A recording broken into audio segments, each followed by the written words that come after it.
안녕하세요. 오늘 우리가 살펴볼 이야기는요. 단 한 사람의 채무 사건이 어떻게 대한민국의 50년 묵은 법을 통째로 바꿔놓았는지에 대한 정말 흥미진진한 내용입니다. 자, 한번 상상해 보세요. 10년이 훌쩍 지나서 사실상 사라진 빚이 있습니다. 그런데 정말 실수로 단돈 몇 푼이라도 갚았다고 쳐요. 그럼 그 순간 소멸됐던 빚 전체가 이자까지 붙어서 좀비처럼 되살아날 수 있을까요? 바로 이 질문, 이게 오늘 우리가 파헤칠 법적 미스터리의 핵심입니다. 그럼 이 모든 일의 시작점으로 한번 가보겠습니다. 두 상인 사이에 오고 갔던 돈 문제가 어떻게 대한민국 법조계를 뒤흔드는 역사적인 싸움으로 커졌는지 그 과정을 따라가 보죠. 이 두 사람의 금전관계 이게 꽤 오래됐어요. 보시면 2006년부터 시작해서 2015년까지 거의 10년 동안 4번에 걸쳐서 돈이 오갔고 빚은 눈덩이처럼 불어났습니다. 진짜 갈등이 터진 건 바로 이 시점입니다. 채무자의 부동산이 경매로 넘어갔거든요. 근데 그 경매 대금 중에서 무려 4억 6천만 원이 넘는 돈이 채권자한테 돌아가자 채무자가 아니 이건 너무 많다 라면서 소송을 걸게 된 겁니다. 근데 이제 그냥 단순한 돈 문제가 아니었어요. 이 사건은 소멸시효라는 아주 중요한 법 개념과 그에 얽힌 아주 논란 많은 오래된 규칙, 말하자면 50년 동안 굳건히 서 있던 거대한 법의 벽과 정면으로 부딪히게 됩니다. 소멸시효, 이게 뭘까요? 아주 쉽게 말해서요, 빚에도 유통기한이 있다는 겁니다. 법이 정해놓은 시간이 지나면 더 이상 돈 갚으라고 요구할 수 없게 되는 그런 제도라고 보시면 돼요. 자, 그런데 이 사건을 가로막은 가장 큰 장애물이 있었습니다. 바로 1967년에 만들어진 아주 오래된 대법원 판례였죠. 무려 50년 넘게 이런 종류의 사건을 좌지우지해온 시효이익 포기 추정이라는 이름도 어려운 원칙이었습니다. 이 옛날 규칙의 논리가 정말 기가 막힙니다. 한번 보세요. 첫째, 빚의 이자가 유통기한이 지나서 사라집니다. 둘째, 그런데 나중에 채무자가 돈을 아주 쬐끔이라도 갚아요. 셋째, 그럼 법원이 이렇게 생각해버리는 겁니다. 이 사람이 빚 유통기한 끝난 거 뻔히 알면서도 갚았네? 그럼 자기 권리를 포기한 걸로 봐야지? 이렇게 그냥 추정을 해버리는 거예요. 그 결과는요. 네, 죽었던 빚 전체가 되살아나서 다시 갚아야 하는 진짜 엄청난 상황이 벌어지는 거죠. 이 사건이 하급심으로 내려가면서부터 상황이 진짜 흥미진진해집니다.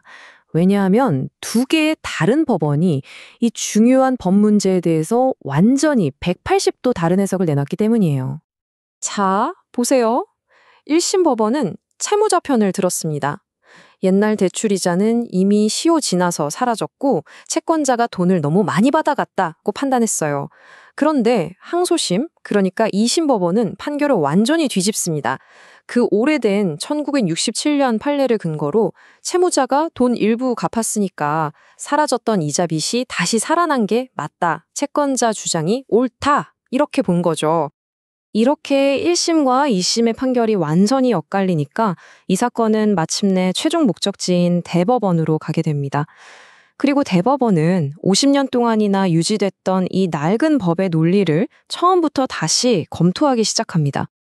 대법원 다수 의견의 이 한 문장이 사실상 모든 걸 말해줍니다.